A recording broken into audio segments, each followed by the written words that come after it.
अल्लाह ने 15 ऐसी बातें बताई हैं जो पूरे दीन का, पूरे इस्लाम का खुलासा है। और आज की तकरीर में मैं यही 15 बातें आपको बताना चाहता हूं।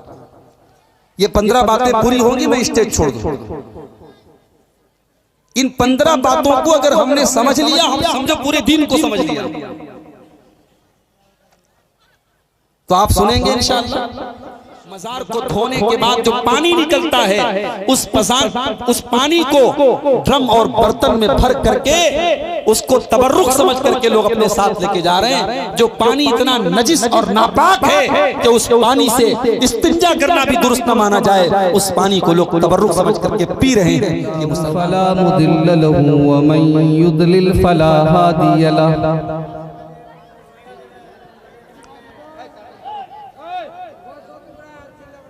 वअशहदु अल्ला इलाहा इल्लल्लाहु वहदहु ला शरीका लह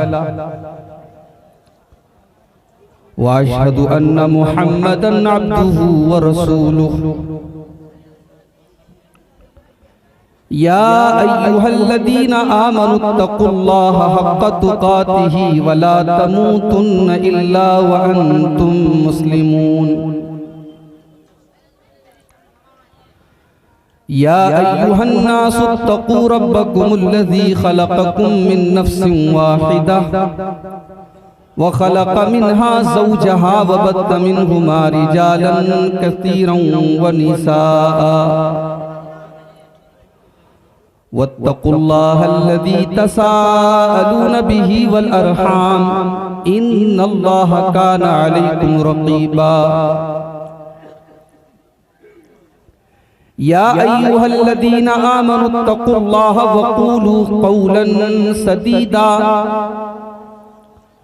युस्लिह लकुम अअमालकुम व यग़फिर लकुम ज़ुनूबकुम व मन युतिइल्लाहा व रसूलहु फ़क़द फ़ाज़ फ़ौज़न अज़ीमा। अम्मा बअद फ़इन्न ख़ैरल हदीस किताबुल्लाह व खैरल हदी हदी मुहम्मदिन सल्लल्लाहु अलैहि वसल्लम व शर्रल उमूरि मुहदसातुहा व कुल्ल मुहदसतिन बिदअह व कुल्ल बिदअतिन ज़लालह व कुल्ल ज़लालतिन फिन्नार। अऊज़ु बिल्लाहि मिनश शैतानिर रजीम। बिस्मिल्लाहिर्रहमानिर्रहीम। वक़ज़ा रब्बुका अल्ला तअबुदू इल्ला इय्याहु व बिल वालिदैनि इहसाना इम्मा यब्लुगन्ना इंदकल किबर अहदुहुमा औ किलाहुमा फला तक़ुल लहुमा उफ़्फ़िन वला तन्हरहुमा वक़ुल लहुमा क़ौलन करीमा वक़्फ़िज़ लहुमा जनाहज़्ज़ुल्लि मिनर रहमा वक़ुल रब्बिरहमहुमा कमा रब्बयानी सग़ीरा। सदर मोहतरम बुजुर्गों, नौजवान साथियों, माओ और बहनों, प्यारे बच्चों, आज का ये प्रोग्राम जो मस्जिद की तामीर और तरक्की के लिए आपके इलाके में रखा गया और माशाअल्लाह बड़े अच्छे अंदाज में मौलाना हुर्मुज़ साहब अभी चंदा कर रहे थे और आप हजरात दिल खोल करके ताउन भी कर रहे थे।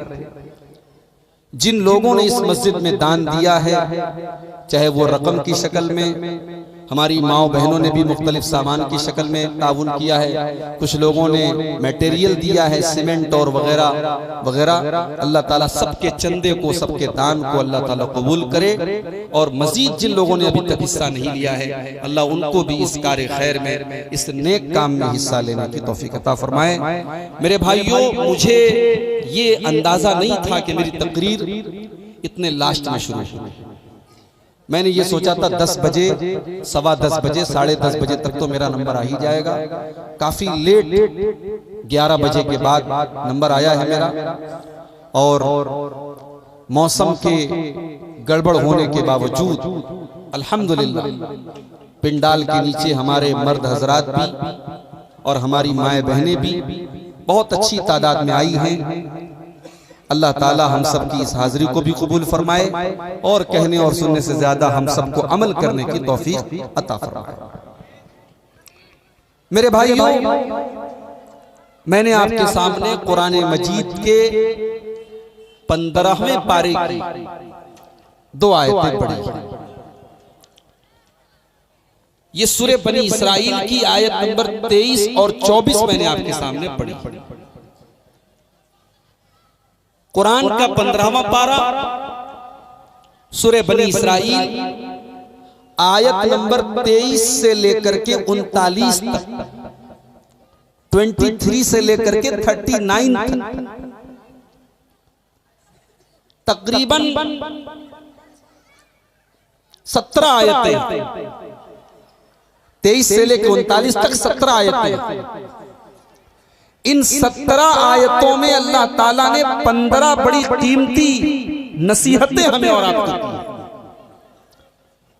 अल्लाह ने 15 ऐसी बातें बताई हैं जो पूरे दीन का, पूरे इस्लाम का खुलासा है। और आज की तकरीर में मैं यही 15 बातें आपको बताना चाहता हूं। ये 15 बातें पूरी होंगी, मैं स्टेज छोड़ दूं। इन 15 बातों को अगर हमने समझ लिया, हम समझो पूरे दीन को समझ लिया, तो आप सुनेंगे इंशाअल्लाह। ये अल्लाह की नसीहत है। अल्लाह ने 15 नसीहत की है हमें और आप। नसीहत बुझते पारे ना बुझते पारे, नसीहत मतलब वाज, काम की बात, कीमती बात, अनमोल बात। अल्लाह ने 15 अनमोल बातें बताई। तो चलिए शुरू करते हैं। कुरान का 15वां पारा सूरह बनी इसराइल आयत नंबर 23। वक़ज़ा रब्बुका अल्ला ताबुदू इल्ला इय्याहु व बिल वालिदैनि इहसाना।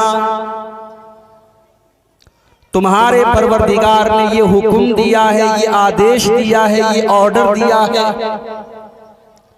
कि तुम सिर्फ और सिर्फ उसी की इबादत करो, उसी की उपासना करो। ये पहला हुक्म है। इबादत अगर करो तो सिर्फ अल्लाह की करो। अब आप पूछेंगे इबादत क्या है? तो इबादत का मतलब हर वो काम जिससे अल्लाह ताला राजी और खुश हो। नमाज भी इबादत है, रोजा भी इबादत है, ज़कात भी इबादत है, सर झुकाना भी इबादत है, हाथ फैलाना भी इबादत है, मदद के लिए पुकारना भी इबादत है, कसम खाना भी इबादत है, भरोसा करना भी इबादत है। ये सारे के सारे काम अल्लाह के लिए करना। वक़ज़ा रब्बुका अल्ला ताबुदू इल्ला इय्याह। तुम्हारे रब का ये आदेश है, उसका हुक्म है कि तुम इबादत करो तो सिर्फ और सिर्फ अल्लाह की करो। उसके साथ तुम किसी को शरीक न करो, किसी और की तुम कसम न खाओ, किसी और के ऊपर तुम भरोसा मत करो, किसी और के आगे सर न झुकाओ। इसीलिए मेरे प्यारे भाइयों, 5 टाइम की नमाज में जब भी अल्लाह के सामने खड़े होते हैं, बार बार इस बात का इकरार करते हैं, इय्याका नअबुदु व इय्याका नस्तईन। ऐ अल्लाह, हम तेरी ही इबादत करते हैं और तुझ ही से मदद मांगते हैं।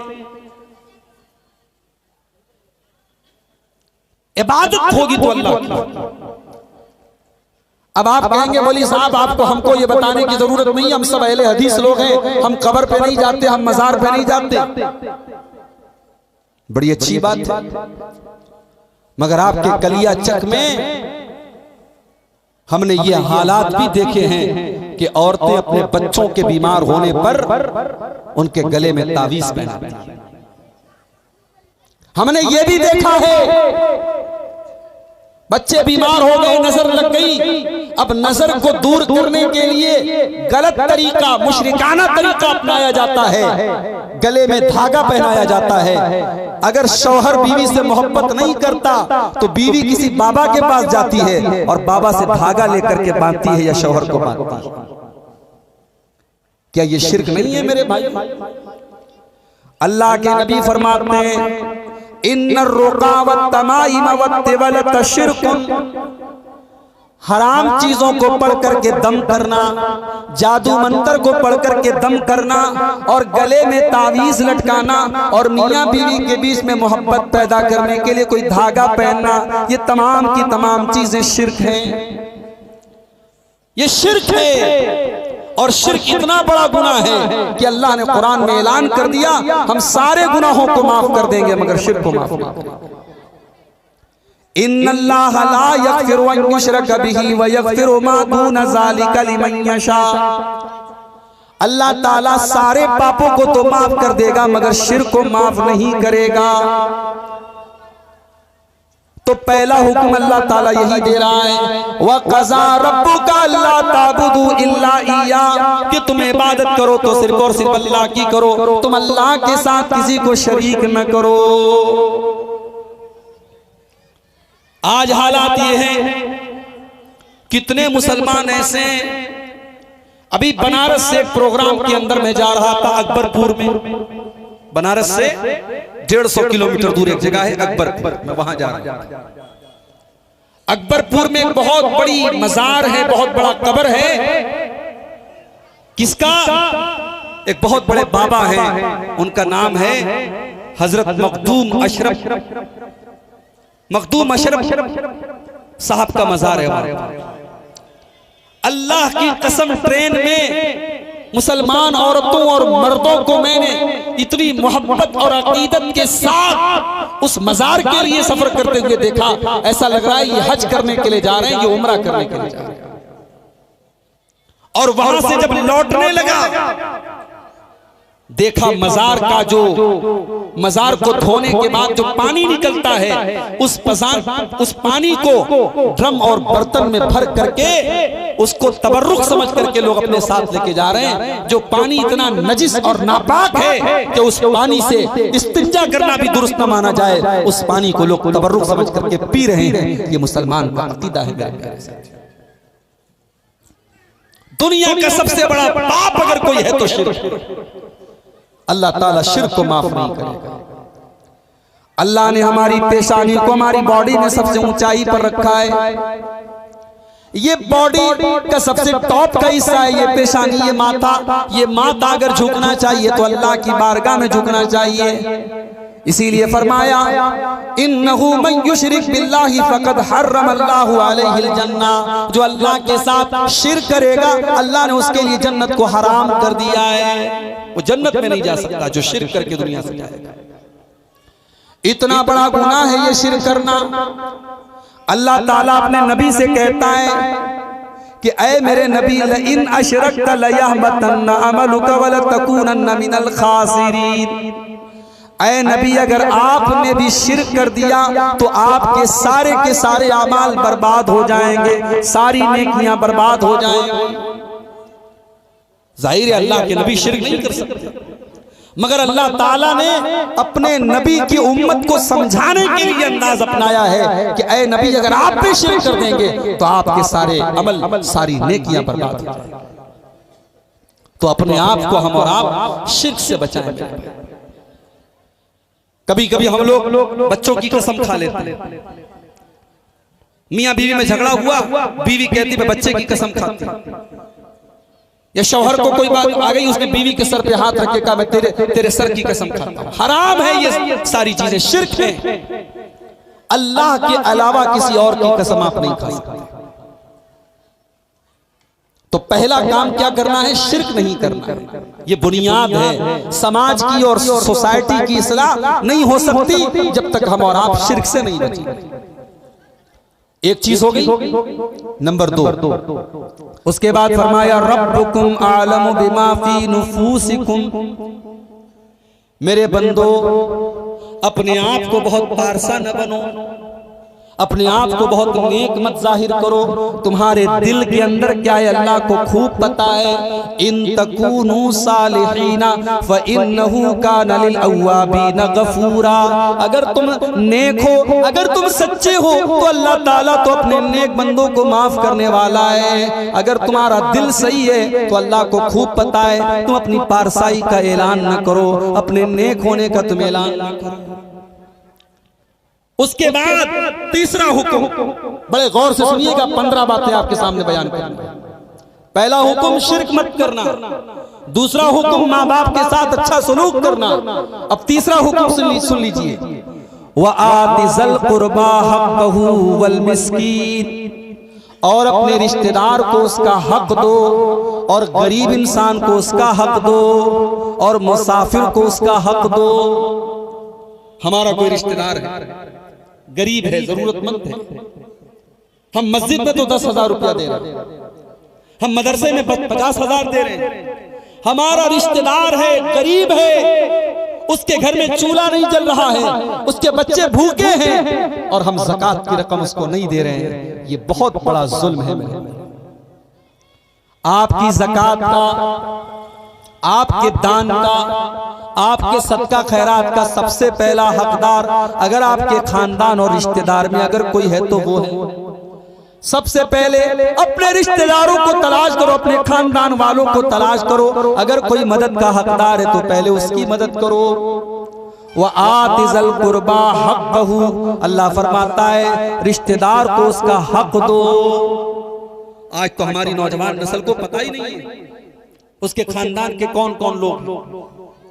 आज तो जमाना इतनी तरक्की कर गया, इंसान को ये मालूम ही नहीं है कि मेरा खानदान कहां कहां है, मेरे घर के लोग कहां कहां हैं। वो तो अपनी महदूद और सीमित दुनिया में सिमट करके रह गए।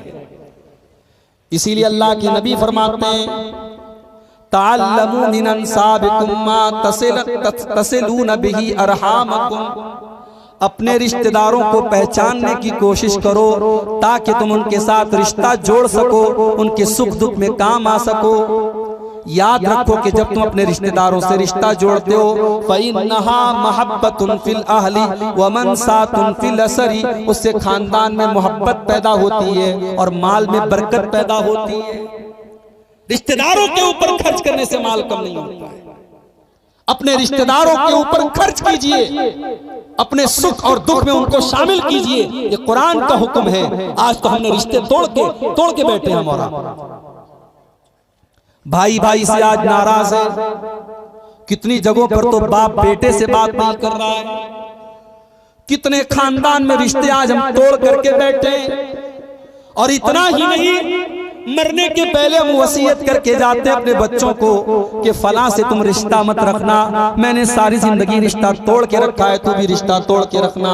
हम अपने बच्चों को वसीयत करके जाते हैं, मना करके जाते हैं। ये हालात।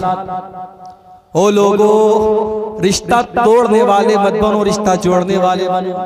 अल्लाह के नबी फरमाते हैं, ला यदखुलुल जन्नता कातिउन, रिश्ता तोड़ने वाला जन्नत में नहीं जाएगा। अल्लाह के नबी सल्लल्लाहु अलैहि वसल्लम फरमाते हैं, ला यहिल्लु लिमुस्लिमिन याजुरा अखाहु फौका सलास, 3 दिन से ज्यादा किसी रिश्तेदार से ताल्लुक तोड़ लेना, कते ताल्लुक ही कर लेना जायज नहीं है। 3 दिन मैक्सिमम, अधिकतम 3 दिन तक आप किसी से बातचीत बंद कर सकते हैं, उससे ज्यादा बातचीत बंद करना हराम है। लोग बहनों से बात नहीं करते, बाप बेटे से बात नहीं करता, भाई भाई से बात नहीं करता। जरा सी कोई बात हो गई, सास बहू से बात नहीं करती, बहू सास से बात नहीं करती। ये नबी की हदीस हमेशा याद रखो। अगर आप अहले हदीस हैं, कुरान और हदीस पर चलने वाले हैं, तो ये हदीस आपको याद रहनी चाहिए कि किसी मुसलमान के लिए जायज नहीं है कि वो 3 दिन से ज्यादा किसी से ताल्लुक तोड़। तो ये तीसरा हुक्म, शिर्क मत करो, माँ बाप के साथ भलाई करो। और तीसरा हुक्म क्या है? अपने रिश्तेदारों को, गरीबों को और मुसाफिरों को उनका हक दो। उसके बाद चौथा हुक्म, वला तुबज़िर तबज़ीरा, और फजूल खर्ची न करो, नाजायज पैसा खर्च न करो। इन्नल मुबज़्ज़िरीन कानू इख्वान शयातीन, बेशक फजूल खर्ची करने वाले शैतान के भाई हैं। आज आप शादी ब्याह को देख,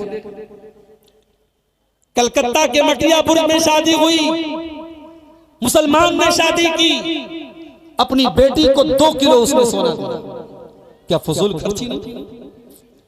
एक जगह शादी हुई, बारात में जितने लोग जा रहे हैं, पहली बात तो ये बारात ही सही नहीं है, नबी के दौर में कभी बारात नहीं गई, और यहां बारात जा रही है 100 लोगों से, 150 लोगों से, 200 लोगों से, और हर बाराती के लिए लड़के वालों ने बाकायदा बेहतरीन ड्रेस का इंतजाम किया ताकि जितने बाराती जाएं सब एक कपड़े में।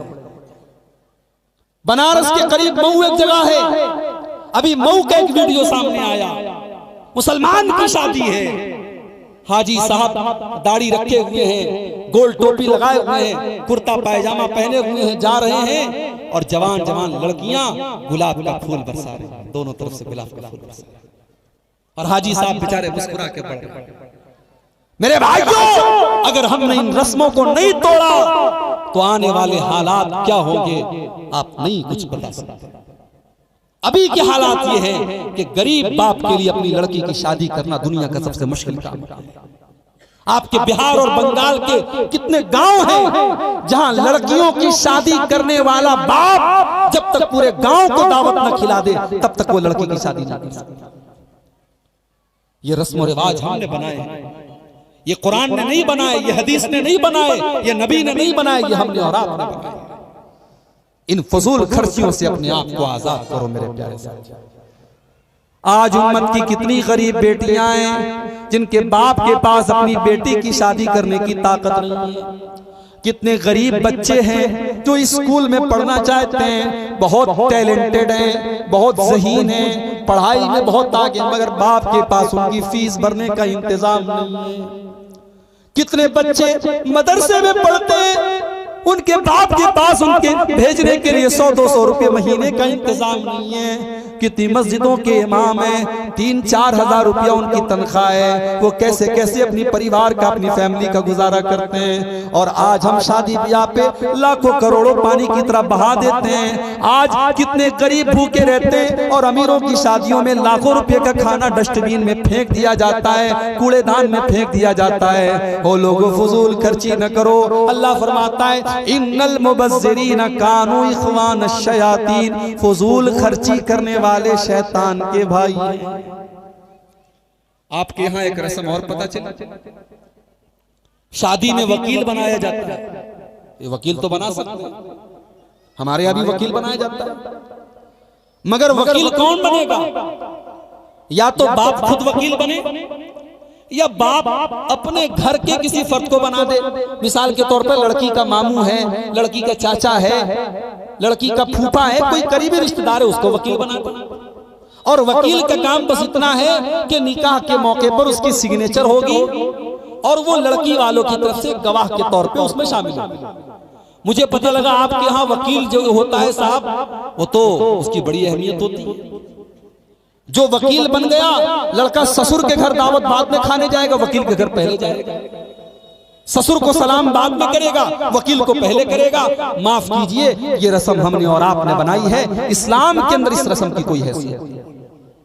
हर वो रस्म जो समाज के लिए बोझ बन जाए, जिसका कुरान और हदीस से कोई सबूत न हो, उस रस्म को अपने जूतों तले रौंद दो और फेंक दो और खत्म कर दो। ये जहेज की रस्म, ये बारात की रस्म, ये हल्दी की रस्म, ये मंगनी की रस्म, सिर्फ मंगनी की फंक्शन पर आज लाखों रुपए खर्च हो रहे हैं। हल्दी वाले दिन सारी लड़कियां हल्दी कलर का कपड़ा पहन रही हैं, नाच गाना हो रहा है। शादी वाले दिन वीडियो रिकॉर्डिंग हो रही है साहब, वीडियो रिकॉर्डिंग वाला कैमरा लेके औरत के दुल्हन के कमरे में घुस रहा है, हमारे और आपके घर की औरतों का फोटो ले रहा है, वीडियो ले रहा है। कहां चली गई हमारी गैरत, कहां चली गई हमारी शर्म व हया? अरे हम मुसलमान हैं, हमारी पहचान है तो हमारी गैरत से है, हमारी पहचान है तो हमारी शर्म व हया से है। जो बेगैरत हो जाए, जो बेहया हो जाए, जो बेशर्म हो जाए, फिर वो इस्लाम से उसका कोई ताल्लुक नहीं। इसलिए फजूल खर्ची के इन तमाम रास्तों को बंद करो मेरे भाइयों, निकाह को आसान करो।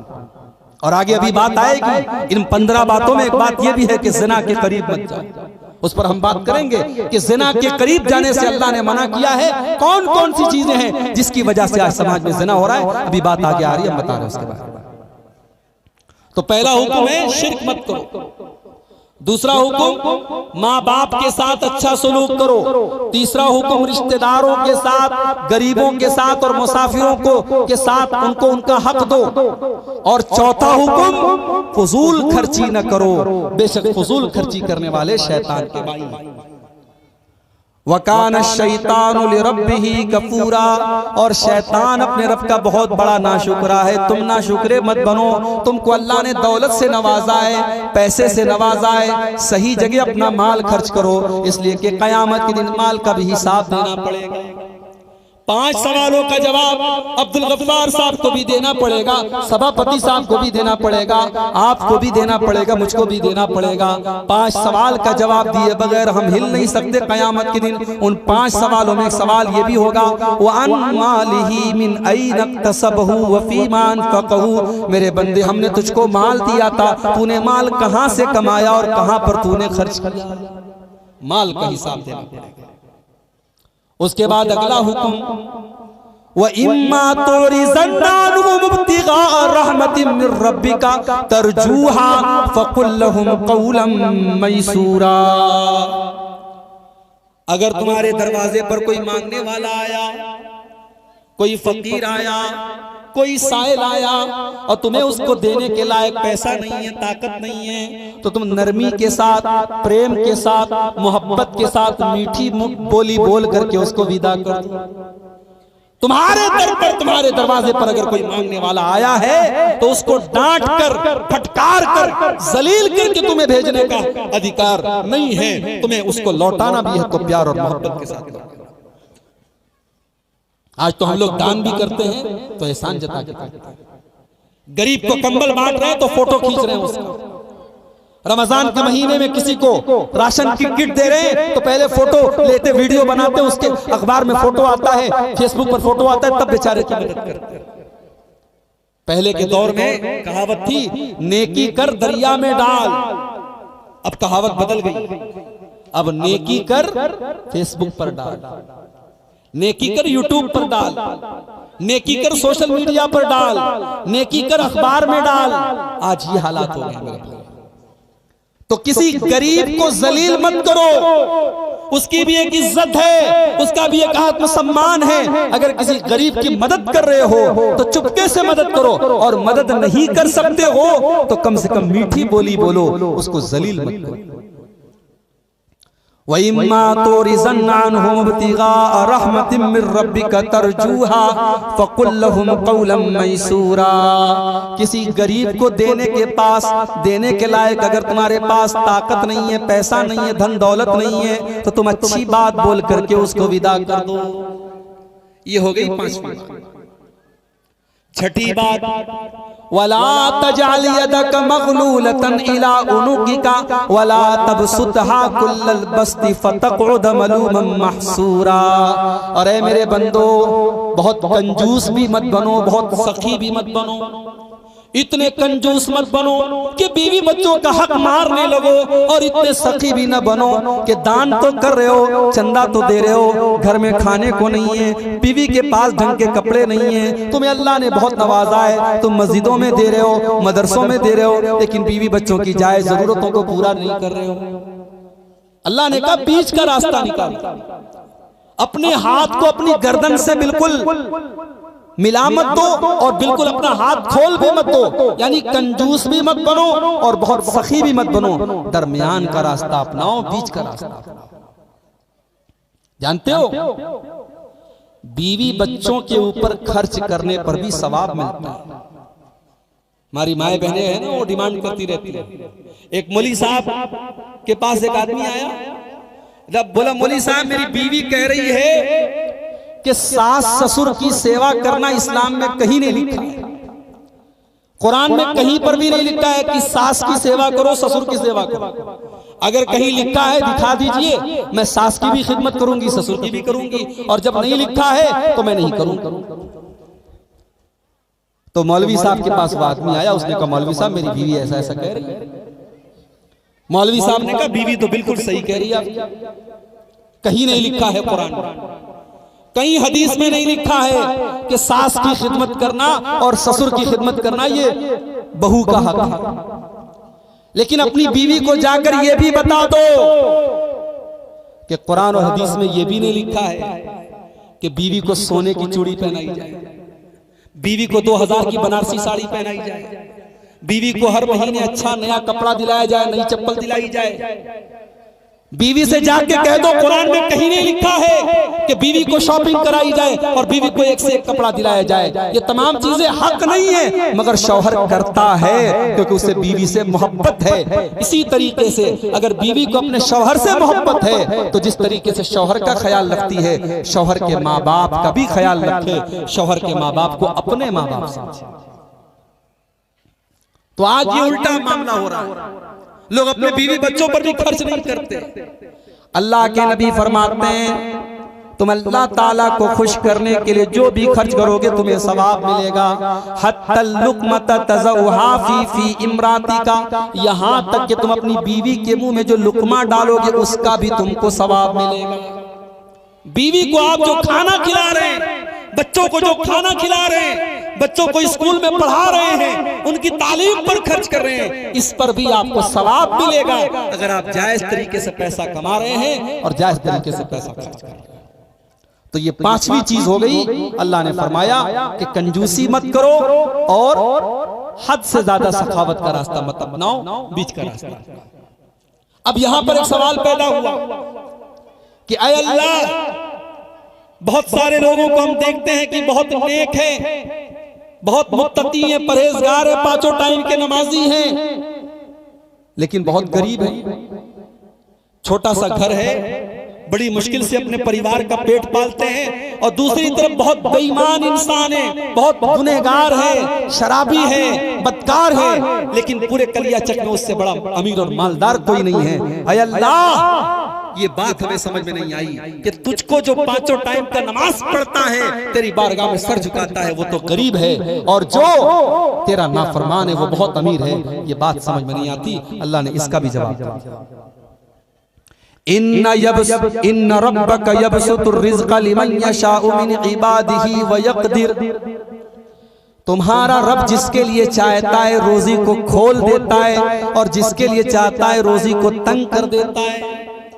जिसको चाहता है करोड़पति बना देता है, जिसको चाहता है गरीब बना देता है। इन्नहु कान बिइबादिही खबीरम बसीरा, अल्लाह को खूब पता है किसको दौलत देनी चाहिए, किसको नहीं देनी चाहिए। दौलत देने का मतलब ये नहीं है कि अल्लाह उससे खुश हो गया, और किसी को दौलत नहीं दी इसका ये मतलब नहीं कि अल्लाह उससे नाराज है। दौलत की तकसीम तो अल्लाह अपनी हिकमत के साथ करता है, किसी को अमीर बनाया, किसी को गरीब बनाया, किसी को महल में रखा, किसी को झोपड़ी में रखा। इसका यह मतलब नहीं कि अमीर से अल्लाह खुश हो गया और गरीब से नाराज हो गया।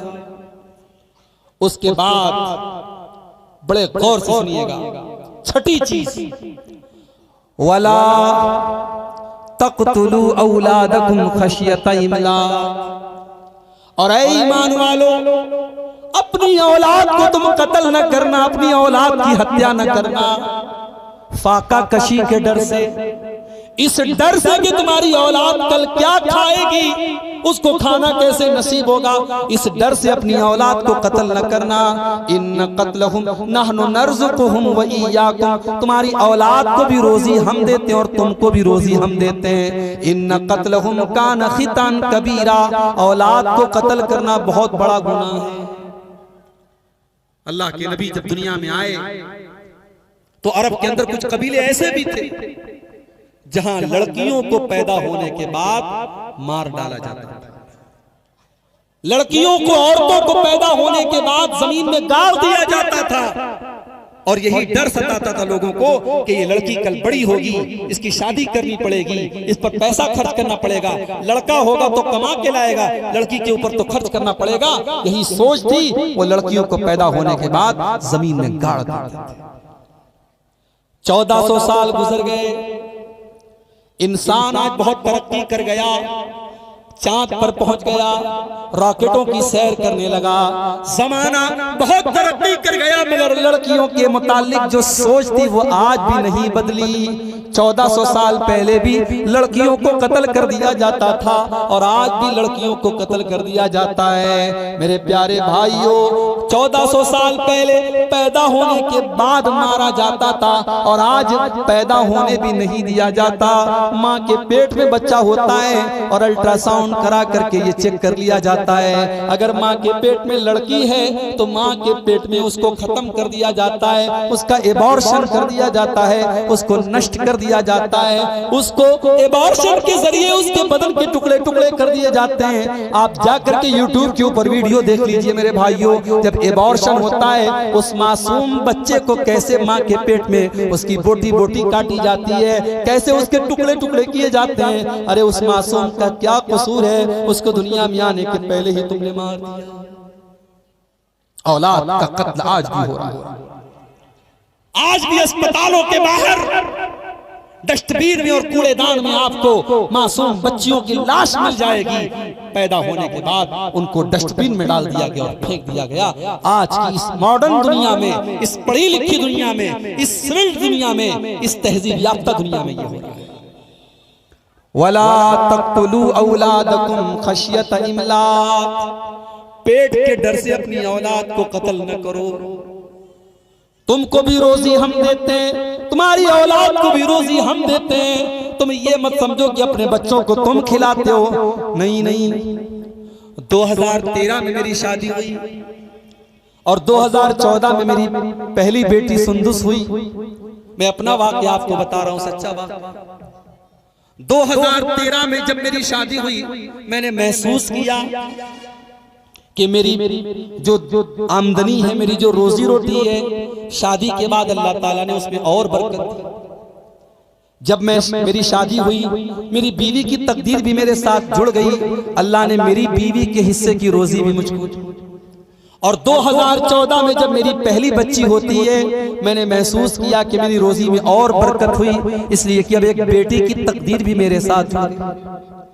और 2018 में जब दूसरी बच्ची मुझे होती है, मैंने अपनी रोजी रोटी में और बरकत महसूस की, इसलिए कि अब मेरे साथ मेरी बीवी के साथ साथ 2-2 बच्चों की तकदीर भी मेरे साथ जुड़ गई है। मेरे प्यारे साथियों, आप कभी ये ना समझिए कि आपके बच्चे को आप खिला रहे हैं। नहीं नहीं, आपका बच्चा जब आता है अपने हिस्से की वो रोजी लेकर के आता है, उसके हिस्से की रोजी भी अल्लाह ताला आपको अता करेंगे। शर्त यह है कि आप हलाल तरीके से मेहनत करते रहिए। अल्लाह ने फरमाया नानु नर्ज़ुकुहुम व इय्याकुम, तुम्हारी औलाद को भी हम रोजी देते हैं और तुमको भी हम रोजी देते हैं, इसलिए अपनी औलाद को कत्ल न करना। कलकत्ता चले जाओ, कितने गैर मुस्लिम आपको मिलेंगे। वो रिक्शा चला रहे हैं, वो ऑटो चला रहे हैं, वो टोटो चला रहे हैं, बहुत गरीब इंसान है मगर अपनी बेटी को तालीम दिला रहे हैं, अपने बेटों को पढ़ा रहे हैं। और आप कलियाचक में चले जाओ, मालदा में चले जाओ, लड़का जवान हुआ, लड़का बड़ा हुआ और अभी तो 12 साल का 13 साल का हुआ, उसकी स्कूल की तालीम छुड़ा दी गई, उसकी पढ़ाई को रोक दिया गया और बच्चे को काम पे लगा दिया गया। मेरे प्यारे साथियों, अपने बच्चों को तालीम से रोकना, अपने पेट के लिए, अपनी रोजी रोटी के लिए अपने बच्चों को तालीम से महरूम करना, ये भी उनको कत्ल करने के बराबर है, ये भी उनकी हत्या करने के बराबर है। अगर आपका बच्चा पढ़ने का शौक रखता है, अगर पढ़ने में ज़हीन है, टैलेंटेड है, आप अपने कारोबार और अपनी आमदनी को कुर्बान कर दो, अपने बच्चे को आला तालीम दिलाओ। भारत में आज उन्हीं लोगों का भविष्य अच्छा है, उन्हीं लोगों का मुस्तकबिल अच्छा है जो तालीम के मैदान में, जो एजुकेशन के मैदान में आगे रहेंगे। अगर आपने अपने बच्चों को तालीम नहीं दिलाई, अपनी बच्चियों को तालीम नहीं दिलाई, तो आगे आने वाले हालात बहुत खराब हो जाएंगे।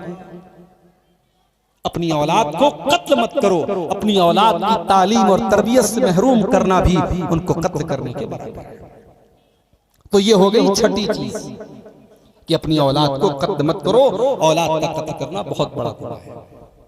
7वीं चीज, वला तक़रबुज़ ज़िना इन्नहु काना फ़ाहिशतन व साअ सबीला। और ऐ मेरे बंदो, तुम ज़िना के करीब न जाना, ये ज़िना बहुत गंदा काम और बहुत बुरा रास्ता है।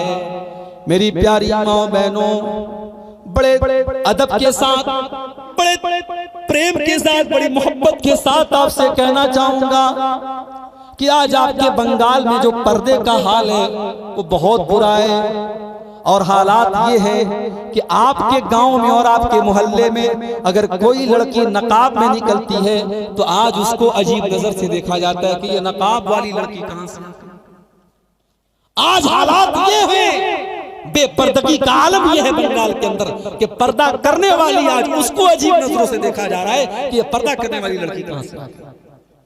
ओ मेरी प्यारी माँ बहनों, ये पर्दा कोई बंगाल और बिहार से तो इसका कोई ताल्लुक नहीं है। ये पर्दा किसी बरादरी के लिए तो नहीं आया, ये पर्दा किसी स्टेट और किसी राज्य और किसी इलाके के लिए तो नहीं आया। ये पर्दा तो अल्लाह ने ईमान वाली औरतों को इसका ऑर्डर दिया है। कुरान का 21वां पारा उठाओ, अल्लाह फरमाता है या अय्युहन नबी कुल अज़वाजिका व बनातिका व निसाइल मुमिनीना युदनीना अलैहिन्ना मिन जलाबीबिहिन्ना। ऐ नबी, अपनी बीवियों से कह दीजिए, अपनी बेटियों से कह दीजिए और तमाम मोमिना औरतों से कह दीजिए जब वो अपने घर से निकला करें तो अपने ऊपर चादर डाल लें, अपने ऊपर नकाब डाल लें, अपने ऊपर कोई ऐसा कपड़ा डाल लें जो उनके पूरे शरीर को ढांप ले। ये पर्दा उनकी पहचान बन जाएगा। ये पर्दा दुनिया को बताएगा ये इज्जतदार घर की लड़कियां हैं, ये अच्छे घर की लड़कियां हैं, ये नेक घर की लड़कियां हैं। फला यूज़ैन, और कोई उनको छेड़ने की जुर्रत नहीं करेगा। पर्दा क्यों दिया गया? इसका हुक्म इसीलिए दिया गया ताकि समाज में ज़िनाकारी को रोका जाए। मेरे प्यारे साथियों, जब तक आपके घर की औरतें पर्दा नहीं करेंगी तब तक ज़िनाकारी नहीं रुक सकती। इसी ज़िनाकारी को रोकने के लिए इस्लाम ने ये तालीम दी कि मर्द और औरत अगर गैर महरम है तो वो अकेले में एक दूसरे से न मिले। अगर देवर अपनी भाभी के लिए गैर महरम है तो देवर अपनी भाभी से तन्हाई में न मिले। भाभी को चाहिए कि देवर से पर्दा करे और देवर को भी चाहिए कि भाभी का आमना सामना करने से बचे। इसलिए कि अल्लाह के नबी फरमाते हैं अलहम अल मौत, ये जो शौहर के करीबी रिश्तेदार हैं ये तो औरत के लिए मौत का दर्जा रखते हैं।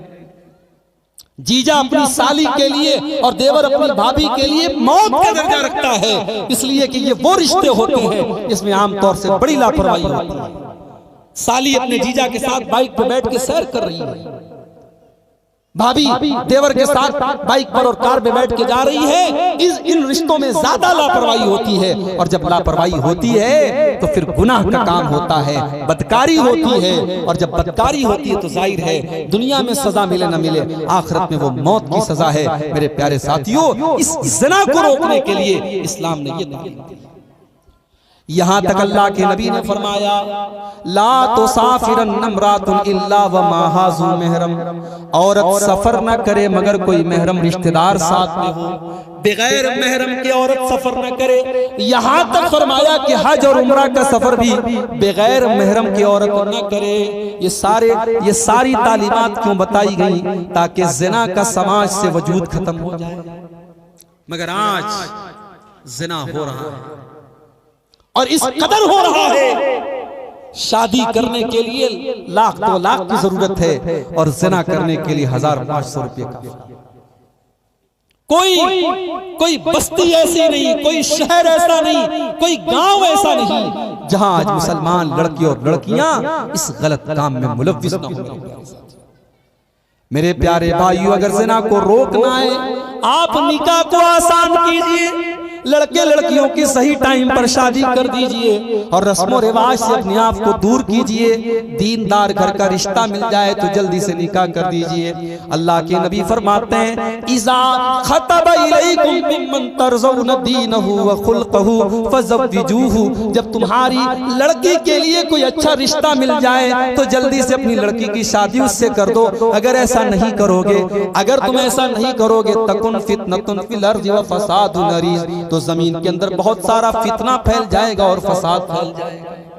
और फसाद इस कदर फैल चुका है कि आज रोजाना इस तरीके की खबरें आ रही हैं कि मुसलमान लड़कियां आज गैर मुस्लिमों के साथ भाग रही हैं, फरार हो रही हैं, उनके साथ इश्क और मोहब्बत का चक्कर चलता है, उसके बाद उससे शादी करती हैं और इस्लाम को छोड़ करके गैर मुस्लिम के मजहब में दाखिल हो जाती हैं। और ये खबर किसी एक जगह से नहीं आ रही है, कलकत्ता से भी आ रही है, मालदा से भी आ रही है, बनारस से भी आ रही है, दिल्ली और मुंबई से भी आ रही है। पूरे भारत में इस तरीके की प्लानिंग की जा रही है। मेरे प्यारे साथियों, बचा लो अपनी कौम की बेटियों को, बचा लो अपनी बच्चियों को। बड़ी प्लानिंग के साथ जाल को बुना गया है और बड़ी गहरी साजिश रची गई है। अपनी लड़कियों को बचा लो, उनको बताओ पर्दा क्या चीज होती है, उनको बचाओ, बताओ कि इज्जत और आबरू क्या चीज होती है। और हमने और आपने तो बड़ा गजब ये किया है, बड़ा गजब ये किया है कि आज मस्जिद में जुमा की नमाज होती है, औरतों के लिए मस्जिद में इंतजाम नहीं होता। आप क्या है कि नहीं इंतजाम? अगर है तो बहुत अच्छी बात है, अगर नहीं है तो मेरे भाइयों आप इंतजाम करवाइए, आप इंतजाम करवाइए भी। मस्जिद के लिए आप चंदा कर रहे हैं, मस्जिद में आप जिस तरीके से मर्दों के लिए इंतजाम करते हैं, औरतों के लिए भी इंतजाम कीजिए। रमजान का महीना आ रहा है, तरावी की नमाज के लिए आप औरतों का पर्दे के साथ इंतजाम कीजिए। ईद की नमाज में तो बिल्कुल जरूरी है आप औरतों का इंतजाम कीजिए। आज अफसोस की बात है, बंगाल और झारखंड के बहुत सारे इलाकों में अहले हदीस मस्जिदों में औरतों के लिए इंतजाम नहीं है। हमारी औरतों को दीन की बात कौन बताएगा? जलसे तो साल में एक बार होते हैं और जलसों में आधी बातें लोग सुनते हैं, आधी बात हवा में उड़ा देते हैं। जुमा का आधा घंटे का खुतबा होता है, इमाम साहब बड़ी तैयारी और मेहनत करके दीन की बातें बताते हैं। वो बातें हम और आप जिस तरीके से सुनते हैं, हमारे घर की ये बहू बेटियां, हमारी माएं बहनें, इनका भी सुनना बहुत जरूरी है मेरे भाइयों। और अपनी बच्चियों को सिर्फ कुरान मत पढ़ाओ, सिर्फ मौलवी साहब और हाफिज जी को बुलाकर कुरान पढ़ा लेने से काम नहीं चलेगा। उनको दीन की मोटी मोटी बातें भी बताना जरूरी है। इस पर अभी से मेहनत शुरू कर दो, वरना आने वाले दिनों में बहुत पछताना पड़ेगा। अल्लाह ने फरमाया वला तक़रबुज़ ज़िना, तुम जिना के करीब भी न जाना, इन्नहु कान फ़ाहिशतन व साअ सबीला, ये जिना बहुत ही गंदा रास्ता है, बहुत ही बुरा रास्ता है। उसके बाद फरमाया वला तक़्तुलुन नफ्सल्लती हर्रमल्लाहु इल्ला बिल हक़्क़ि, और तुम किसी निर्दोष की हत्या न करना, किसी बेकसूर को कत्ल न करना। ओ मीडिया वालों, तुमने इस्लाम को आतंकवाद से जोड़ने के तो बहुत सारे तुमने रास्ते निकाले, कभी कुरान की आयतों का मतलब भी तो पब्लिक के सामने बताओ।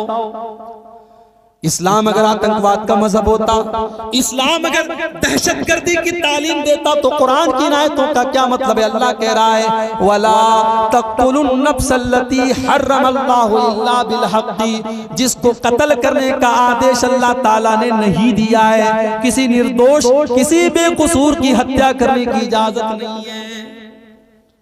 और अगर किसी ने किसी को कत्ल किया है, आज तो जरा जरा सी बात पे कत्ल हो जाता है। अखबार में खबर आती है 1000 रुपये के लिए, 2000 रुपये के लिए, औरत के सोने के लॉकेट के लिए उसका हत्या उसकी कर दिया, उसका कत्ल कर दिया जाता है। इस्लाम का कानून कितना कठोर है इस मामले में। अगर किसी ने किसी को कत्ल कर दिया है तो कातिल को बदले में कत्ल किया जाएगा। इस्लाम में जान के बदले जान है, कत्ल के बदले कत्ल है। अगर आपने किसी को कत्ल किया है तो मकतूल के बदले कातिल को कत्ल किया जाएगा। वमन कुतिल मज़लूमन फ़क़द जअलना लिवलिय्यिही सुल्तानन फ़ला युसरिफ़ फ़िल क़त्ल इन्नहु कान मंसूरा। और जिसको मजलूमाना तरीके से कत्ल किया गया हो, जिसके ऊपर जुल्म किया गया, उसको कत्ल किया गया हो, हमने उसके घर वालों को ये अथॉरिटी दी है, ये हक दिया है कि वो किसास भी ले सकते हैं। वो बदले में चाहे तो उस कातिल को कत्ल करवा सकते हैं, और अगर माफ कर दें तो दियत लेकर के, उसका मुआवजा लेकर के, जो इस्लाम ने मुआवजा तय किया है वो मुआवजा लेकर के छोड़ सकते हैं। इस्लाम में दोनों ऑप्शन हैं, कातिल को कत्ल भी किया जा सकता है, और अगर जिसको कत्ल किया गया है, जिसकी हत्या हुई, अगर उसके घर वाले तैयार हैं तो फिर उसको पैसा देकर के माफ भी किया जा सकता है। अब 2-4 बातें और रह गई हैं, जल्दी जल्दी सुन लीजिए। मुझे भी अभी सफर पे निकलना है, थका आ रहा हूँ और 12:15 के करीब हो रहे। ये कत्ल करने की बात करने के बाद अल्लाह ने एक अजीब बात कही। अल्लाह ने फरमाया वला तक़रबू मालल यतीम इल्ला बिल्लती ही अहसन, और यतीम के माल के करीब न जाना। जिस बच्चे के बाप का इंतकाल हो गया है, जो अनाथ है, जो यतीम है, उस यतीम के माल के करीब न जाना, उस यतीम के माल को नाजायज तरीके से न खाना। यहाँ तक के जब वो यतीम बच्चा जवान हो जाए, बालिग हो जाए, तब उसका माल उसको दे देना, उसकी रकम उसको दे देना, उसके बाप ने जो पैसा छोड़ा था वो पैसा उसको दे देना। वअऊफू बिल अहदी, और ऐ मुसलमानों तुम वादे को पूरा करने वाले बनो, तुम जुबान के पक्के बनो। इन्नल अहद कान मसऊला, अल्लाह ताला क्या वादे का सवाल किया जाएगा। आज कारोबार की दुनिया में, अभी मटिया बुर्ज में मेरा जुमा का खुतबा था, पूरा कारोबारी इलाका है। वहां के लोग बताते हैं कि मौलवी साहब माल लेने के लिए गैर मुस्लिम आता है, ताव से पैसा फेंकता है, माल खरीदता है। मुसलमान आता है लंबी दाढ़ी लगा के, टोपी लगा के, माथे पे सजदे का निशान। हम मुतासिर हो जाते हैं, प्रभावित हो जाते हैं, माल दे देते हैं, कहता 2 महीने में पेमेंट दे दूंगा, 2 महीने के बाद मोबाइल स्विच ऑफ। का जितनी बड़ी दाढ़ी है और जितना हुलिये से दीनदार है, उतना ही बड़ा फ्रॉड करता है। और हमको तकलीफ होती है कि हमारा मुसलमान भाई ऐसा करता है। आज पूरे भारत में हमारे ऊपर ऐसे ही लात जूते नहीं पड़ रहे, हमने अपनी जुबान की वैल्यू को खो दिया है। मेरे प्यारे साथी, मुसलमान अपने वादे का पक्का होना चाहिए। वअऊफू बिल अहदी, वादे को पूरा करने वाले बनो। इन्नल अहद कान मसऊला, अल्लाह ताला क्या तुम्हारे वादे का सवाल किया जाएगा। वअऊफू बिल कैल इज़ा किल्तुम, और जब तुम कोई सामान तौल करके दो, नाप करके दो, तो पूरा पूरा नाप करके दो। वज़िनू बिल क़िस्तासिल मुस्तक़ीम, और सही तराजू पर सामान को तौल करके दो। ज़ालिका खैरुन व अहसनु तावीला, तुम सामान सही तौल करके दोगे तो इसी में तुम्हारा अंजाम अच्छा है। आज अगर तुमने 2 नंबर से पैसा कमा लिया, तुमने सट्टा करके पैसा कमा लिया, तुमने लॉटरी के जरिए पैसा कमा लिया, तुमने ऑनलाइन गेम खेल करके पैसा कमा लिया, ओ मेरे नौजवान भाइयों, तुमने जुआ खेल करके पैसा कमा भी लिया। वो पैसा बज़ाहिर तो आप उससे पैसे वाले बन जाएंगे, मगर अंजाम बुरा होने वाला है, उसका रिजल्ट बुरा होने वाला है, उसका नतीजा बुरा होने वाला है। और हलाल का आपने थोड़ा सा भी कमाया है, उसका अंजाम अच्छा होने वाला है। हराम कमाई का अंजाम अच्छा नहीं है मेरे भाई, इसलिए हराम से बचो, बेईमानी से बचो, चोरी से बचो। इस्लाम तो वो दीन है। अल्लाह के नबी मार्केट में जाते हैं, एक सहाबी की अनाज की दुकान है, गल्ले की दुकान है। गल्ले के अंदर अल्लाह के नबी ने हाथ डाला, अंदर अनाज भीगा हुआ है। आपने कहा ये भीगा हुआ अनाज कैसा है? साहबी ने कहा अल्लाह के नबी बारिश हो गई थी, अनाज भीग गया था। आपने कहा अगर अनाज भीग गया था, तुमने भीगा अनाज अंदर क्यों रखा है? तुम तो कस्टमर को धोखा दे रहे हो, तुम तो खरीदार को धोखा दे रहे हो। ऐ मेरे साहबी कान खोल करके सुन लो, मन गशना फलैसा मिन्ना, जो धोखाधड़ी करता है वो हम में से नहीं है। इसलिए धोखाधड़ी करना, नाप तौल में कमी करना, डंडी मारना, ये मुसलमान का शेवा नहीं होना चाहिए। अल्लाह ने कहा जब सामान तौल के दो, सही तराजू पे तौल के दो, पूरा सामान तौल के दो। उसके बाद फरमाया वला तख्फु मा लैसा लक बिही इल्मुन, और ऐ मुसलमानों तुम ऐसी चीज के पीछे मत पड़ो जिसका तुमको इल्म न हो। सोशल मीडिया का दौर है, व्हाट्सएप का दौर है, फेसबुक का दौर है, यूट्यूब का दौर है। आपके पास कोई वीडियो आया, आपको लगा कि यार बात तो सही है, आपने फट से शेयर कर दिया, आपने दोस्तों को भेज दिया, आपने फेसबुक के ऊपर फैला दिया। बाद में पता चला कि आपने जो वीडियो फैलाया था वो वीडियो फर्जी था, वो झूठा था, वो गलत था। आपने गलत चीज को फैलाने का काम कर दिया। कितने दंगे और फसाद इसी वजह से आज हो चुके हैं। कितने शहरों में खून खराबा आज इसी वजह से हो चुका है। इसीलिए अल्लाह ताला हुक्म दे रहा है, वला तक़्फ़ु मा लैसा लक बिही इल्मुन, जिस चीज की तुमको नॉलेज ना हो उस चीज के पीछे न पड़ो। इन्नस समअ वल बसरा वल फुआद कुल्लु उलाइका कान अन्हु मसऊला। अल्लाह ताला के तुम्हें अपने कान का भी हिसाब देना है, अपनी आंखों का भी हिसाब देना है, अपने दिल का भी हिसाब देना है। और खास तौर से अगर कोई दीन से रिलेटेड चीज है, कोई कुरान की आयत है, कोई नबी की हदीस है, तो किसी अच्छे आलिम से आप पहले कांटेक्ट कर ले कि शेख साहब, मौलाना साहब, ये हदीस मेरे पास आई है, जरा आप चेक करके बता दे क्या ये हदीस सही है। आपको जितनी भी अच्छी वो बात लग रही हो, जब तक किसी आलिम से कंफर्म न कर ले तब तक उसको फॉरवर्ड और शेयर न करे।